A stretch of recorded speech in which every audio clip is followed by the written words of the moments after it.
Students આજે આપણે ધોરણ 11 માં unit 6 read to suspect identification વિશે જોવાનું છે.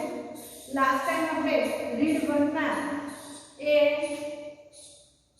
જે બ્લુ ક્રોસ છે એના વિશે આપણે શીખ્યા હતા કે બ્લુ ક્રોસમાં એ એક ચોરી થઈ ગયો હતો અને ફ્લેમ્યુ નામનો ફ્રેન્ચનો એક થીફ હતો એ ચોરી ગયો હતો.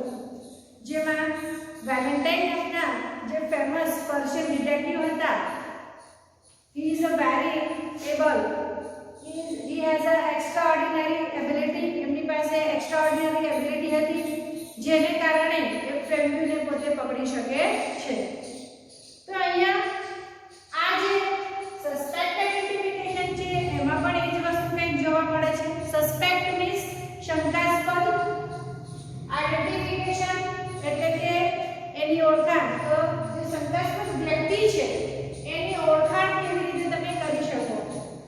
તો પહેલાના જે યુગની અંદર પહેલાના એજમાં એ અમુક જે ડિટેક્ટિવ્સ હતા એ પોતે પોતાની સિક્સ્થ સેન્સને કારણે, એમની એક્સ્ટ્રાઓર્ડિનરી એબિલિટીને કારણે પોતે ચોરને કે મર્ડરરને કે ક્રિમિનલને પકડી શકતા હતા.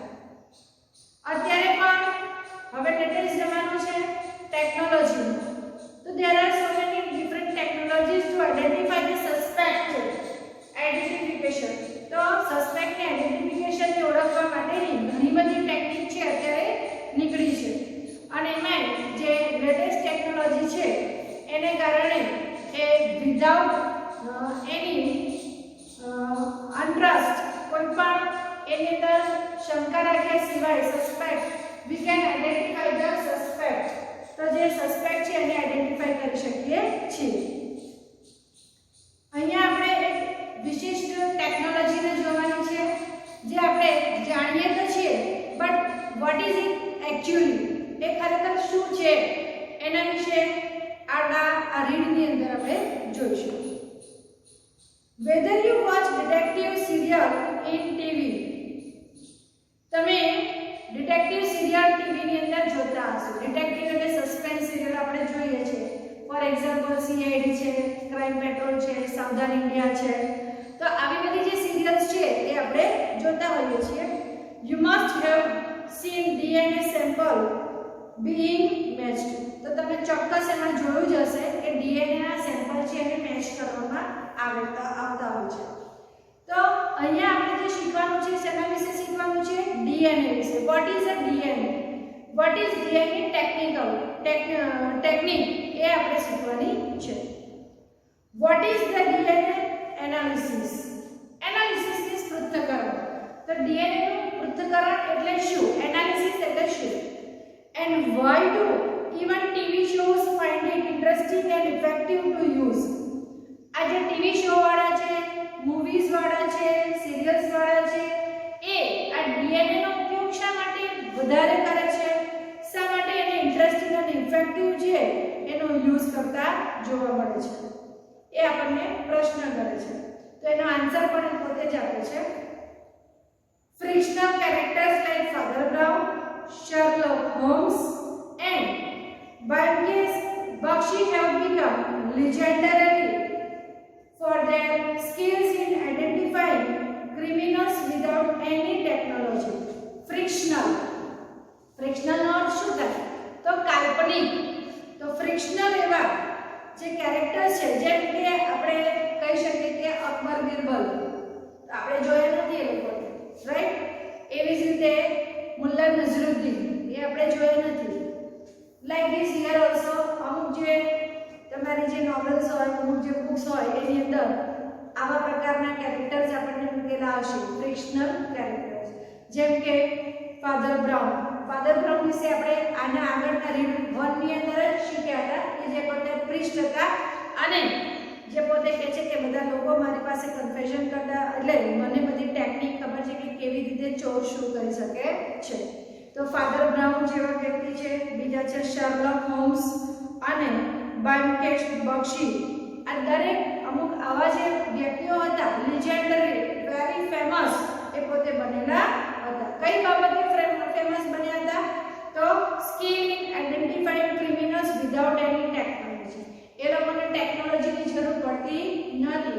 એ લોકોની એક્સ્ટ્રા ઓર્ડિનરી એવી એબિલિટી હતી કે જે લોકો પરફેક્ટ એ જે ક્રિમિનલ્સ છે એને પોતે શોધી શકતા હતા. બટ ટુડે, પરંતુ આજે investigators rather use lots of new technologies to identify culprits. rather પસંદ કરે છે. તો આજના આ જે ઇન્વેસ્ટિગેટર્સ છે, સંશોધકો છે, એ શું કરે છે? ઇન્વેસ્ટિગેટર્સ છે એ પોતે આ જે ટેકનોલોજી છે એનો ઉપયોગ કરે છે. શું કરવા માટે? તો કે આઈડેન્ટિફાઈ ધ કલ્પ્રિટ્સ. કલ્પ્રિટ્સ નો મીનિંગ શું થાય છે? તો કે ક્રિમિનલ્સ. તો ક્રિમિનલ એટલે ગુનેગાર. તો ક્રિમિનલ એન્ડ જે કલ્પ્રિટ્સ છે બોથ આર સિમિલર વર્ડ્સ. બંને સમાનાર્થી શબ્દો છે અને એનો અર્થ થાય છે ગુનેગાર. તો ગુનેગારને શોધવા માટે અત્યારે ટેકનોલોજીનો ઉપયોગ કરવામાં આવે છે અને કોણ કરે છે? ઇન્વેસ્ટિગેટર્સ. The most popular and accurate of them all is DNA analysis. There are so many technologies to identify the suspect, but DNA is the very special. It is very accurate. DNA જે છે ઘણી બધી technology છે, પરંતુ સૌથી જો accurate હોય, ચોક્કસ હોય, એક્યુરેટ મીન્સ ચોક્કસ, તો સૌથી ચોક્કસ એક્યુરેટ એવી જો કહી શકાય એવી આ જે DNA છે એનાલિસિસ, એને આપણે કહેવાશે કે એક્યુરેટ એન્ડ ઇફેક્ટિવ છે. DNA is the most basic biological material that every human being has. DNA આપણે ક્યારના વાત તો કરીએ છીએ, પણ what is DNA? DNA છે શું actually? તો DNA is a material, biological material. A biological material છે જેમ કે આપણી અંદર જીન્સ છે, હોર્મોન્સ છે, સેલ્સ છે, ટિશ્યુઝ છે, એવું જ આ DNA છે ને એક મટીરીયલ છે કે each and every human beings માં જોવા મળે છે. તો DNA is the most basic biological material that every human being has. Most basic એટલે કે દરેકની અંદર હોય જ, બેઝિક નીડ છે કે એની અંદર આ જો DNA ન હોય તો human beings કહી શકાય નહીં. તો DNA is the most basic biological material that every human being has. Every cell in a human being has a thousands of DNA strands. Think about it કે આપણા એક સેલની અંદર, હવે as we know that cell is a very teeny, it is a very micro, એટલું બધું નાનું છે which we can not see with our naked eyes, કે આપણે પોતાની આંખોથી, નરી આંખેથી સેલને જોઈ શકતા નથી, એટલો બધો નાનો સેલ હોય છે. And each cell, in each cell there are thousands of the DNA strands. તો સ્ટ્રેન્ડ નો મતલબ શું થશે? તો દોરા જેવી એની રચના હોય છે. તો હજારોની સંખ્યાની અંદર એ DNA જોવા મળે છે. This DNA is unique. અને આ જે DNA હોય છે એ યુનિક હોય છે. યુનિક એટલે અજોડ, એના જેવું બીજું કંઈ હોઈ શકે નહીં. Every person has a unique DNA fingerprint. તો દરેક જે માનવજાત છે એના માટે એ DNA અલગ અલગ જોવા મળે છે. This fingerprint can be identified using any available evidence like blood, saliva, etc. હવે આ DNA ને જો તમારે ફાઇન્ડ આઉટ કરવો હોય, એનો જો ટેસ્ટ કરવો હોય, તો એના માટે તમારે શાની જરૂર પડે ટેસ્ટ માટે? તો આઈડેન્ટિફાઈડ યુઝિંગ એની અવેલેબલ એવિડન્સ. તો એ જેટલા એવિડન્સ તમને મળ્યા હોય, પુરાવા મળ્યા હોય, તો પુરાવાની અંદર શેનો સમાવેશ છે? તો બ્લડ. બ્લડ જો તમે ચેક કરો તો બ્લડની અંદર તમને એ DNA જોવા મળે છે. સેકન્ડ થિંગ તો કે સલાઈવા. સલાઈવા એટલે કે લાળ, મોઢામાં જે નીકળે છે સલાઈવા, એની પણ જો તમે ટેસ્ટિંગ કરો તો એમાંથી પણ તમે DNA ટેસ્ટ કરી શકો છો. Even a single hair is enough to identify it. તો આપણો જે માથાનો જે વાળ હોય છે એ પણ એને આઈડેન્ટિફાઈ કરવામાં પૂરતો રહે છે. તો ત્રણ વસ્તુ આપણે જોઈ કે જે એવિડન્સ તરીકે એટલે કે DNA નો ટેસ્ટ કરવા માટે ઉપયોગી થઈ શકે. Number 1 blood, saliva and hour hair. આગળ વધીએ આપણે. Advanced technology helps us to find this DNA fingerprint. તો અત્યારની જે એડવાન્સ ટેકનોલોજી છે એ આપણને ડીએનએ ફિંગરપ્રિન્ટ શોધવામાં મદદ કરે છે. It is transferred on sheets in form of barcode patterns. તો જ્યારે આપણે બ્લડ ટેસ્ટ કરતા હોઈએ છીએ તો બ્લડ ટેસ્ટિંગ ની અંદર જ્યારે એનો જે રિપોર્ટ આવે છે એ બારકોડ પેટર્ન ની અંદર મળે છે. તમે જોયું હશે ટીવી સિરિયલ્સમાં કે પછી કોઈ મૂવીમાં અથવા તો તમારા કોઈ રિલેટિવ્સના કોઈ ટેસ્ટ કરવામાં આવતા હોય કાર્ડિયોગ્રામ તમે જોઈ શકો છો. તો એ જે કાર્ડિયોગ્રામ્સ આવે છે એમાં જે સિમ્બોલ્સ છે ને એના ઉપરથી એ ડોક્ટર્સને ખબર પડતી હોય છે. તો અહીંયા પણ એવું છે કે જે ડીએનએ ટેસ્ટ છે એ પણ એ બારકોડ પેટર્નની અંદર એ શીટ ઉપર આવે છે, કાગળ ઉપર આવે છે. Police use this to match them to the suspect. અને પોલીસ આ જે શંકાસ્પદ વ્યક્તિ હોય એને શોધવા માટે મદદ કરે છે, એનો ઉપયોગ કરે છે. DNA can not be faked. આ બહુ હમણાં જ આપણે કીધું કે DNA is a accurate analysis. એટલે ડીએનએ ક્યારેય ખોટો હોતો નથી, એ સાચું જ એનો ટેસ્ટ હોય છે, report. Hence it is the most scientific and effective instrument to use in identify suspect. તો એ જે છે સૌથી કેવું છે the most scientific and effective, વૈજ્ઞાનિક રીતે પણ કહી શકીએ અને અસરકારક ઇન્સ્ટ્રુમેન્ટ જે છે એ પણ કહી શકીએ. શાના માટેનું? તો કે કોઈ પણ કલ્પ્રિટ હોય છે, સસ્પેક્ટ હોય છે, એને આઈડેન્ટિફાઈ કરવા માટે આનો ઉપયોગ કરવામાં આવે છે. આપણે એક સ્ટોરી સાંભળી હશે કે કોઈ બે લેડી હોય છે એ જજની સામે જાય છે અને કહે છે આ બાળક મારું છે ને આ બાળક મારું છે. તો પહેલાના જમાનામાં છે they can't identify, એ લોકો આઈડેન્ટિફાઈ નથી કરી શકતા કે એક્ચ્યુઅલી આ બાળક કોનું છે. અને જે ઇનોસન્ટ લોકો હોય છે એને પ્રશ્ન થતો હતો કોઈ પણ જગ્યાએ જે મર્ડર થયું હોય અથવા તો કોઈ ક્રાઇમ થયું હોય તો તે વખતે આપણે આનો જે યોગ્ય નિર્ણય છે લાવી શકતા નહોતા, એનું સોલ્યુશન છે આપણે મળી શકતું નહોતું.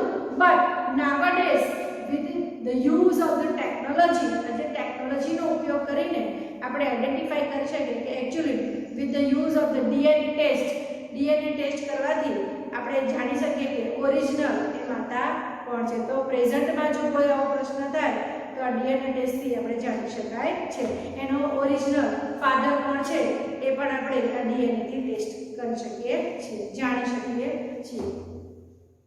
DNA cannot be fact, hence it is the most scientific and effective instrument to use in identifying suspect. That's why investigators prefer using the technique.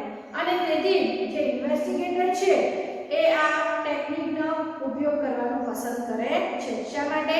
Because it is a unique, it is a acute, it is a scientific, it is a effective. તો આટલા બધા રીઝનને કારણે જે ઇન્વેસ્ટિગેટર્સ છે એ લોકો આ DNA નો ઉપયોગ કરી શકે છે. લાસ્ટ પેરામાં આપણે જોઈએ other effective methods are also used in suspect identification. Not only the DNA but also there are so many other techniques to use to identify the suspect. ફક્ત ડીએનએ જ નહીં, એના જેવી બીજી ઘણી બધી આવી ટેકનિક્સ છે કે જેનાથી આપણે સસ્પેક્ટને આઈડેન્ટિફાઈ કરી શકીએ છીએ. Photo composites are created using special software if there is a witness. હવે ધારો કે કોઈ મર્ડર થયું હોય અથવા તો કોઈ ક્રાઇમ થયું હોય અને તે વખતે કોઈ વિટનેસ ત્યાં હાજર હોય તો એને આધારે તમે ફોટો કમ્પોઝાઇટ્સ એટલે કે પહેલા આપણે જોતા હતા કે મેન્યુઅલી સ્કેચ ડ્રો કરાવતા હતા, તો એ અત્યારે હવે તમે કોઈ સ્કેચર ન હોય, પેઇન્ટર ન હોય તો એના માટેનું સોફ્ટવેર ટેકનોલોજી એ ડેવલપ કરેલું છે કે જેને કારણે તમે જે રીતની ઇન્ફોર્મેશન આપો, ડિસ્ક્રિપ્શન આપો અને એ ડિસ્ક્રિપ્શન જો તમે સોફ્ટવેરમાં એડ કરો તો એ પર્ટિક્યુલર જે ફોટો છે એ તમે મેળવી શકો છો. Physical evidence are used to identify suspect. શારીરિક પુરાવા એ તમે સસ્પેક્ટને આઈડેન્ટિફાઈ કરવામાં ઉપયોગી લઈ શકો છો. Bytes marks are also useful in identifying the culprits using their dental records. તો dental records થી આપણે આધાર કાર્ડ કરવા જઈએ છીએ ત્યારે આપણા હાથની ફિંગર્સ લે છે, બરાબર? તો each and every human being has a different, has a unique fingerprint. તો એવી જ રીતે આપણે જે ડેન્ટલના રેકોર્ડ હોય છે એ પણ કેવા હોય છે? અલગ હોય છે, ડિફરન્ટ હોય છે, દરેકના સેમ હોતા નથી. તો જો તમારે કલ્પ્રિટને એ પકડવો હોય, જો તમારે કલ્પ્રિટને આઈડેન્ટિફાઈ કરવો હોય તો તમે એક બીજી પણ ઉપયોગ કરી શકો છો. એ કયું છે? તો કે જે ડેન્ટલ રેકોર્ડ, જેમ ફિંગરપ્રિન્ટ હોય છે, ડીએનએ હોય છે, ડેન્ટલ રેકોર્ડ્સ હોય છે, પછી જે સોફ્ટવેરનો ઉપયોગ. તો there are so many techniques, there are so many technology to identify the suspects. Nowadays in present the present age is the technology age, અને આ ટેકનોલોજી એજ ની અંદર આપણે કોઈ પણ ગુનો કરેલો હોય તો એને તમે એકદમ સ્પીડી એને આઈડેન્ટિફાઈ કરી શકો છો વિધાઉટ એની અનટ્રસ્ટેબલ. ગમે તે કરીને તમે એના ઉપર શંકા કરી શકો નહીં. એવો આ એક ડીએનએ જે છે એ ટેકનિકથી આપણે આઈડેન્ટિફાઈ કરી શકાય. તો નેક્સ્ટ વિડીયોની અંદર આપણે જે ત્રીજું એક નવી ટેકનિક છે ડેટિંગ ટેકનોલોજી, આ રીડની અંદર આપણે ડીએનએ ટેસ્ટની વાત કરી અને નેક્સ્ટ વિડીયોની અંદર આપણે ડેટિંગ ટેકનોલોજી વિશે શીખવાનું છે કે what is dating technology. So C you soon tomorrow.